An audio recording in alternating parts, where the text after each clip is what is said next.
And now they're saying, well, we probably think the Bible's really more of a book full of stories with meanings, moralistic stories.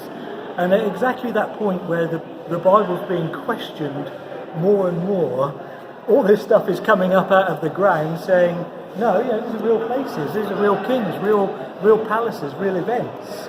So it's quite striking, really, that the Lord knows the weakness of our faith, and sort of starts throwing these things at us, saying, hold on, it'll be all right, don't worry, it'll all come good.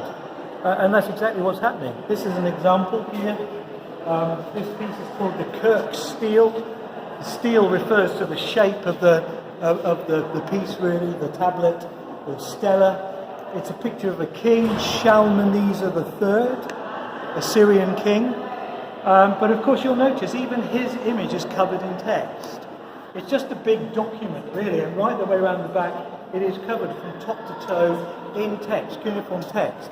It was found at Diyarbakir in Turkey, which was originally part of the Assyrian kingdom, as most places were at some point.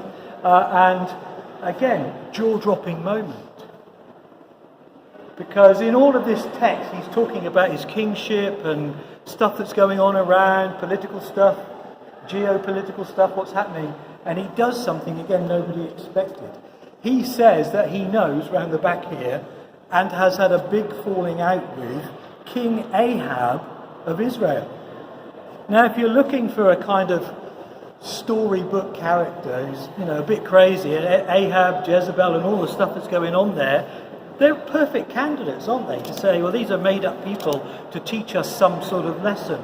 But Shalmaneser says, no, I've met the bloke, and we really did fall out. And not only that, he mentions Ben-Hadad of Syria, which is also a thing going on. He mentions Damascus, and everything that's going on. You read in the Kings, the Book of Kings at the time, he's confirming it all, saying, yeah, these are real people, I've met them, we did some deals or we fell out. Again, jaws are hitting the ground because nobody saw that coming, not with Ahab. And when we get upstairs, there's even more. This is just in the early days, and I think really, archaeologically speaking, we're still in the early days. Particularly with Egypt.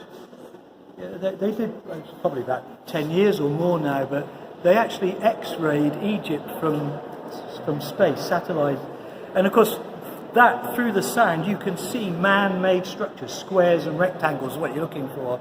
And they've identified 3,000 sites in Egypt that we really want to have a look at. And then of course you had the big Egyptian uprising, and everything stopped for years and years. But there's so much, and I think even biblically speaking, so much still to come. Plus you also have the problem, when you go to Israel, say you go to Capernaum. You've been to Capernaum? So in Capernaum there's a 4th century synagogue, which is stood on the foundations and remains of a 1st century synagogue. So what do? Do you tear down the 4th century synagogue to get to your 1st century one? Guess not. And then recently, you can now go to Magdala, Mary Magdalene, Magdala. You can go there because it was only recently discovered, relatively speaking. They were going to build a resort on the banks of the Galilee, because that's what they want to do. There's loads, but you must do archaeology before you build anything in the whole area.